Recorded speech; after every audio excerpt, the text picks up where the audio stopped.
Hello, everybody. This is Waldorf. And this is Statler. And today we're looking at the, again, going over the differences in the 2.0. This time we're going to do a quick, well, never mind. I keep...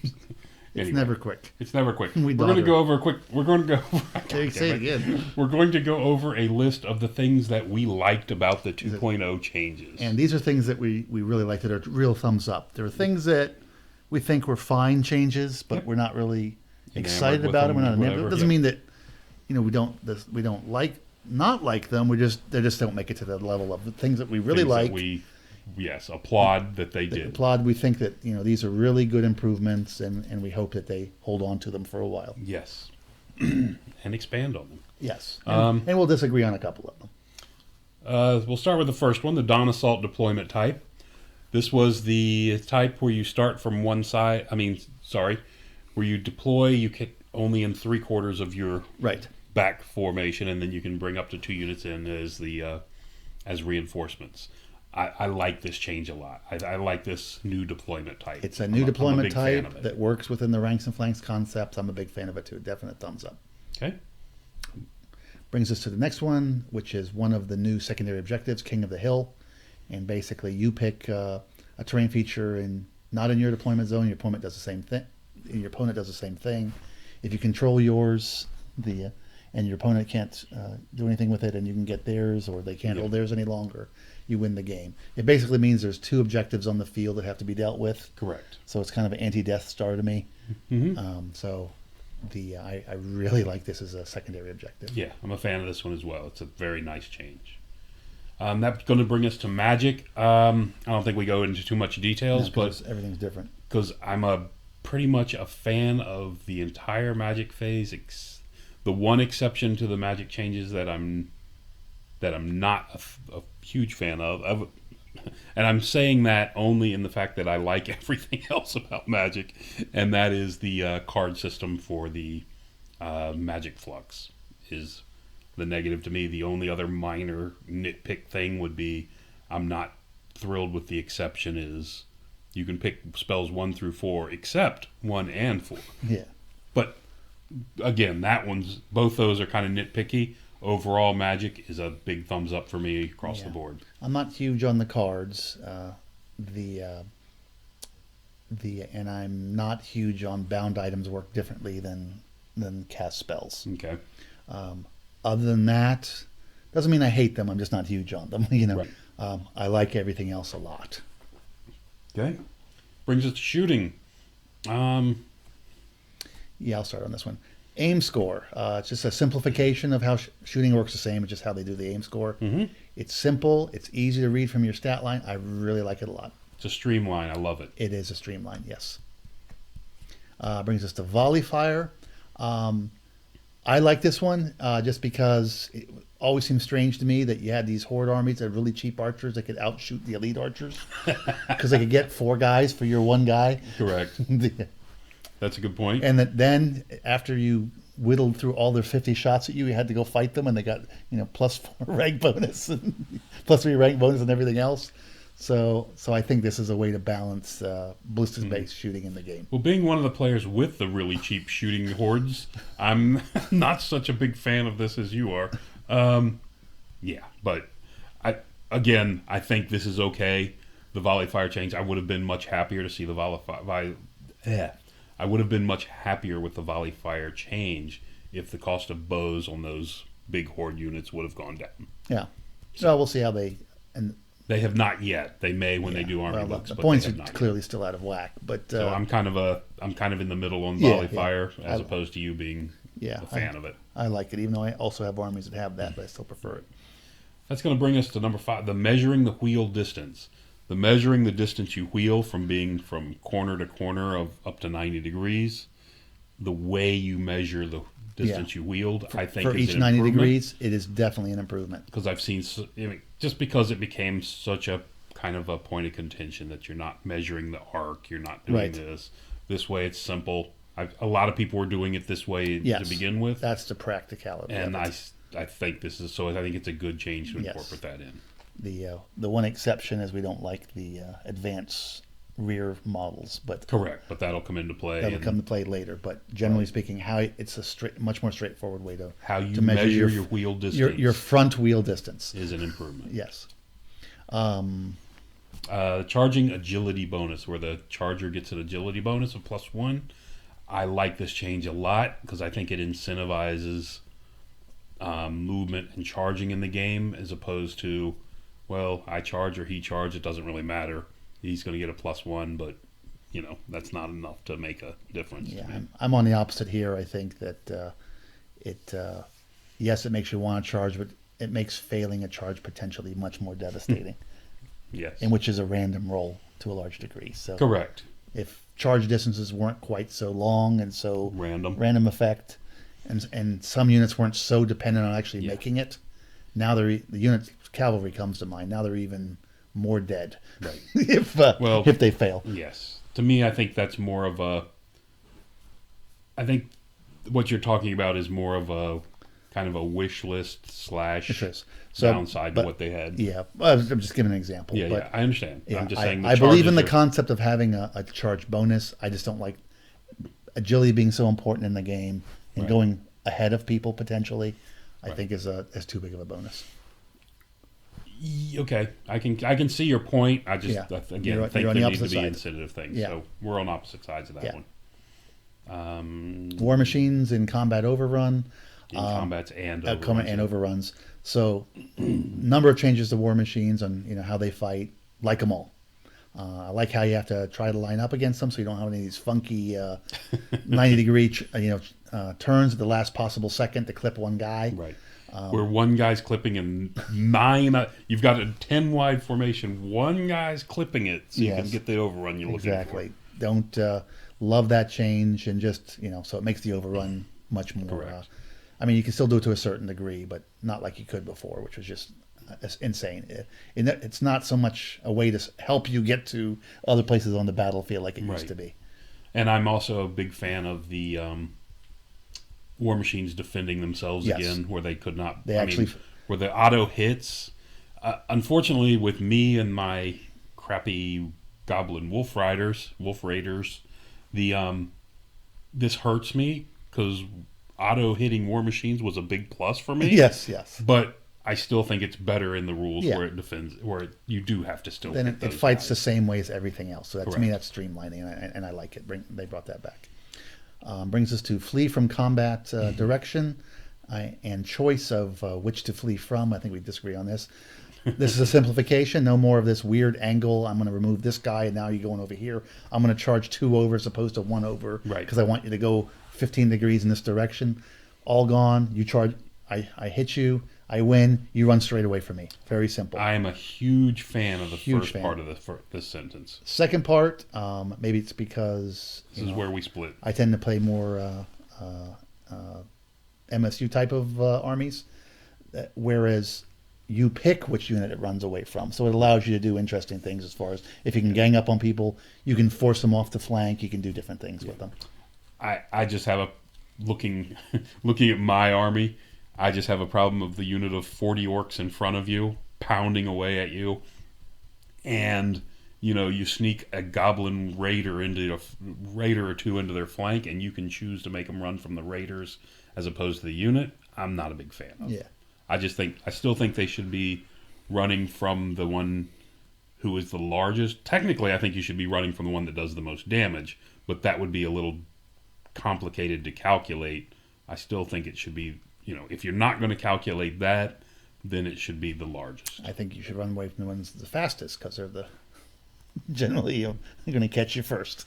Yeah, but as opposed to the game, as opposed to real life, like for your example, that eagle, while it might catch you, it's not going to catch all 40 of the guys that are running.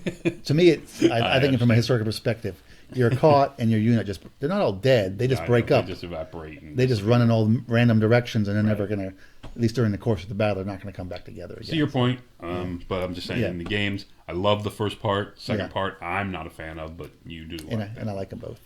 That brings us to magic resistance. I'm, again, with another change to magic. Yes. So another positive change.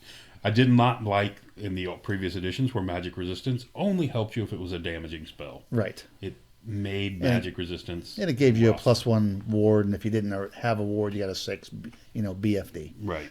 So now it's makes the spells harder to cast. Really like it. I think the points might be a little bit off on MR1 items, but the Yep, that is correct. the And while we're talking about this real quick, let's just move on to the next one. Yes, we had a little something happened wrong there. There we go. So we both Sorry. we both like magic. Wrong list. We both like magic resistance. How it works. You may actually see more unicorns because they come with MR2. They come with MR2. Yeah. Good point. I think you'll see them with Equitane because they can keep up with the questing knights. And they fit in a unit, right? Yeah. Brings us to hills. Simplified. Basically, you're on a hill. You see over everybody. It's not on a hill. None of this. You're the same size as a dragon that's sitting in front of you. Correct. None of this thing that's really tall that happens to be next to me on the same hill, and I can magically see over it. Yes. So Yeah, no. Hills are positive, and the reroll charges off of hills is Yeah. an additional bonus. it's fluffy. I like it. That brings us to Shaken. Shaken, I'm a big fan of. I really like this rule. It simplifies the rules in general. This is the kind of streamlining thing I like. Because it used to be, again, like we said before, it used to be that if you failed a charge, you had this whole list of things you couldn't do. If you did, whatever, you rallied, you had a whole list of things you couldn't do. Right. Very simple now. If you're shaken, this is what you can't do, and these things cause shaken. It's a rule stream. This is a true rules streamlining to me. Big fan of it. I agree. I like the shaken rule for all the same reasons. There's a separate decimating rule, which I think is a separate and distinct. We'll talk about later.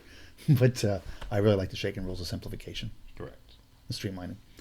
Brings us to unit types and size. There's a new chart. You have a type, you have a size, and you have a type. You put them together, and it determines everything: how tall you are, what you can see, what special rules you have. Dangerous terrain tests, how many ranks you fight. Very streamlined, great simplification. All in 2 little charts. Very Yep. nice. No longer this huge page, and I have to figure things out. And then I got weird units that don't fit on any of these categories. I have to have special rules to work them. All that's gone now. Yep. Positive changes. Yep. Brings us to paired weapons. Taking the +1 initiative away from paired weapons, to me, is a huge positive. Yes. And in addition to that enough would have put it on this chart for me. In addition to that, they made paired weapons be a hard counter to parry, which I like the counter. Love the getting rid of the +1 initiative because I think initiative is too powerful in the game, and that it's a rock paper scissors weapon. That we both don't really like parry how it works. Mm-hmm. That's a separate issue. But to have a weapon that counters another weapon, which is Yes. how weapons really work, that is just one. I'm hoping they do more of that with the other weapons. With other weapons, Yeah. yes. Yeah, I would like the next one. I would like to see a hard counter to spears. I like halberds to be like the counter to spears. Yep. That'd be cool. Yep. Then you'd see people take halberds. Agreed. Yeah. Brings us to more units can take banners. Now this one. This was isn't not- so much a rule book change. This is in all of the different army books. There's no more veteran standard bearer, which is a rule book change. But more magic banners, because a lot of armies didn't have they used up all their points on characters and core. They hardly had any special stuff left ever anyway. And if they did it at halftime, it was, artillery or whatever. So you didn't get a chance to use a lot of the banners. Now there's more banners, and you have a lot. Now that almost all your core can take them, if they have some kind of banner, can make magic banners. You'll see a lot more magic banners, which just give a little bit more flavor to your armies in the games, I think. Okay. Yeah, I agree completely. That brings us to number 15, the graphics and examples throughout the rule books. The more of these, the better. Yes. And I think they did a good job with these. Some of those, even though some of them are a little bit confusing with all the different measurements. Well, the one that with the Kingdom of Equitane wheeling thing. Yeah, that wheel one's got to go. But overall, Yes. most of them. And then there's some, like the one with war machines, you would never even understand about lining up on war machines if that graphic Without that wasn't graphic. there. Well, That's the fact that it's not really explained well. spelled out anywhere. But and in some places it's hard to understand. But a picture is worth 1,000 words, so you cannot have enough Correct. examples and graphics. Brings us to hereditary spells, not in the basic rule book. This is basically, every army book pretty much. Most of the dwarves, I guess not, but has a hereditary spell, which is No, they get all their runes. they get the all, runes. Yeah, all well, they have hereditaries. something completely different. So, No. but has its own hereditary spell, which is unique to the army to give something unique for magic to each army. Really like that. I mean, some spells are better than others. That's not the point here. The point is that everyone fact that they has have something their that's own. special for them. Correct. The only thing I would kind of say is at all about this was it'd be kind of interesting if it was a more unique thing with all the armies. You know what I'm saying? Something that you can't get in other ways Yeah. would be interesting. It's hard to come up with that, I'm sure. But I'm just saying, I do love like the hereditary spells a lot. I particularly like the ones that you have army strengths and weaknesses. The ones that support the strengths of the army. Correct. I don't necessarily like the ones that are supporting the weaknesses of the army. I don't either. but I like the concept of having a unique spell for each army. Right. I think they have some work still to do on the balancing of them. That'll Yeah. come over time, but the idea is a wonderful idea. I hope they don't go away from that. And that brings us to more magic items, or enchantments as they're called now, Enchantments, and how you purchase them. The variety of magic items to me is a huge buff. I like that a Yes. lot. We'll talk about the other things later and where Right. those are found. We're not a big fan of. Yes. Or at least we're not a big fan of Yes. the fact that they're still in the main rule And book. some of the but- combinations and the cost for it we may not like. Correct. But the idea that there's more, so you can do more tailoring, whether it's on banners or you can do some interesting things Right. with your characters. I like the change as far as you apply armor enchantments to each level of armor. So guys that have more different types of armor can have different kind of armor combinations. You get the multiple enchantments normally, so you're not as restricted. Remember, we used to have the arcane items that only mages could take. You only had one Correct. mage, so you could only have one item. So the same item, you just one or two items saw over and over and over again. Right. They've solved that.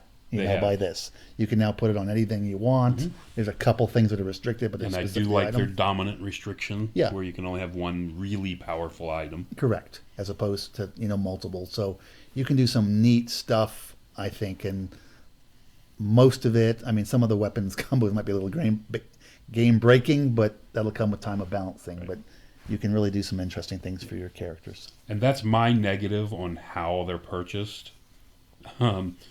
I love the more magic item selection. Again, they should be in the army books, not in the main rule book. Yes. But I love the larger selection of magic items. I'm not a big fan of how they're purchased, and this mainly applies to, as a matter of fact, it only applies to magic weapons. Yeah, Again, I think it's just they've added another level of complexity on.